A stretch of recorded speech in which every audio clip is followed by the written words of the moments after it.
Being available is sometimes more important than being the best. True that.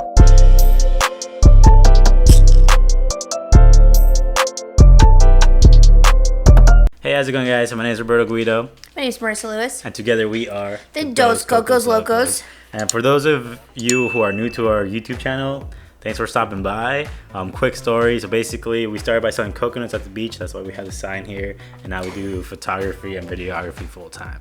Mm-hmm. So now that you're caught up, let's dive into this. So today's topic is stop overhyping your competition.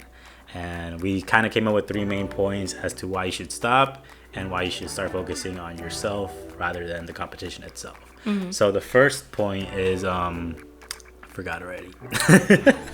I wrote down these notes myself, and then we're just gonna little break. Do you want to look into it real quick? Yeah, sure. First point that we want to make and stop overhyping your competition is it decreases your chance at actually trying something new for yourself. Yeah. So when we started diving into photography, videography, there was a lot of really awesome people that already been doing it for multiple years.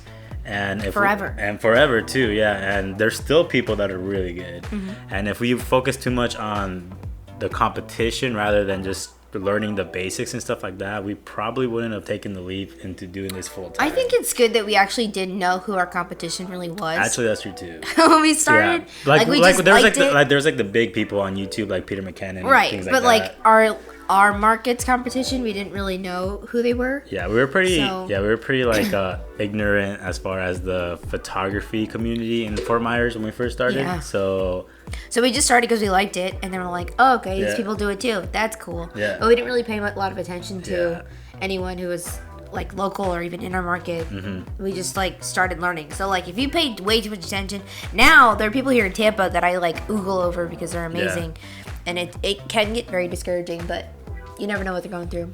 That's true. Which brings us to point number 2. That was very smooth, right? Transition. It was. Point number 2 is everyone has their own struggles. You might not see it all the time, and it might look like they're this incredible photographer and they got their shit together.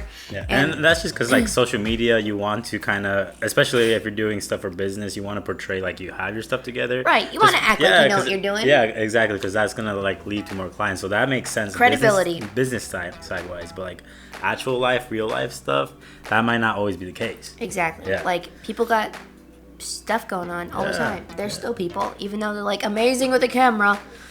They're still people, and they have lives outside of like holding a camera. And there's a lot of people out there that are like way better than us. Yeah. That still are doing photography part-time. They still have like a full-time job, and they're still only doing photography, videography part-time. Right. Just because they don't feel like they're ready yet. Yeah. Which is kind of a good thing too. Like we never really we still don't feel like we're ready. We still don't feel like we're ready. Like that we're doing this full-time, but we're in it now, and there's no really turning back at this point. Oh yeah. But in a way, it's kind of good because there's actually less competition as far as diving into your passions full time. Because a lot of people are actually afraid, or they have other responsibilities. They might have a kid or something like that, and they can't just afford to just jump in like we did. Exactly. So, we have no responsibilities besides our dog. We have our dog, and even that's sometimes a little tricky because we're like, oh, we gotta go somewhere for like 8 hours. Oh geez, and we just kind of let her do her thing here. But but that kind of brings us into our next point, which is being available is sometimes more important than being the best. True that. And that's like some coconut fire. For those of you who don't know what coconut fire is, they're just kind of like knowledge bombs that we just like to drop. Like like that one. Yeah. So that honestly, that's something that we've realized over like the year of doing this full time. There's a lot of people in the Tampa area and just like in general, like all over the world, that are way better than us. But since we decided to do this full time, and we have the availability, like we're able to go to a shoot at 6 p.m. Right. Because we can, or at 12 p.m. whatever the time it is. Or at 10 a.m. Or at 10. It doesn't. Yeah, it doesn't really matter. Just having like flexibility with your schedule when people actually have events happening, or need for photographers or videographers for whatever reason. Yeah. Like being available and being able to, and then also having the equipment to be able to do those events or cover whatever it is really important. Because like even if you aren't working but you only have one battery and it's a full day event, that's not going to be the event for you. Yeah, that's true. You know what I mean? Yeah, that's true. So like we have a good amount of equipment now, but like, you know, there's always room for improvement. true, But just having what you need to get things done in a timely manner. Yeah, so it's not really about luck. It's all about getting prepared for opportunities. Exactly. So like things can come our way, and if we weren't ready for it, then we wouldn't be able to do it. So like it doesn't matter how lucky you are. It all matters about how prepared you are. Boom, bonus tip. That's true. Yeah. That is true. Because, like, there's even been times where, like, we've been out, and then they're like, oh, can we do this shoot really quick? And I already have my camera, and I already have a charged battery and, like, some space on a card. And so we're like, yeah, let's do it. Send over an invoice. And then we're good to go. And it's good. And we're done. Yeah, that's true. So, all right, guys. So stop overhyping your competition.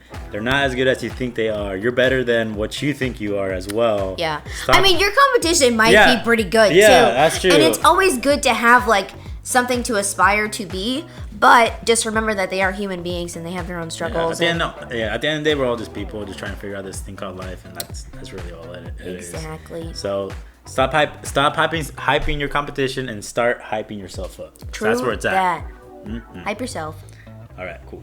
So we'll see you guys in the next video. We're planning on dropping. We're trying to be more consistent with our videos and all our stuff because we realized that we've been helping everybody else get their stuff together, and then our business always kind of lacks because we're always too tired. Not even just our business, just like our creative. Yeah, that's what I meant. Like, creative side always kind of slacks because we're too tired giving everybody else our creativity, and then we're like, well, no, we're done. So we're gonna try to be more consistent. Yeah. So we're planning on dropping a new YouTube videos. Oh wait, like what day? Do you pick a day? Well, I guess we could do it right now.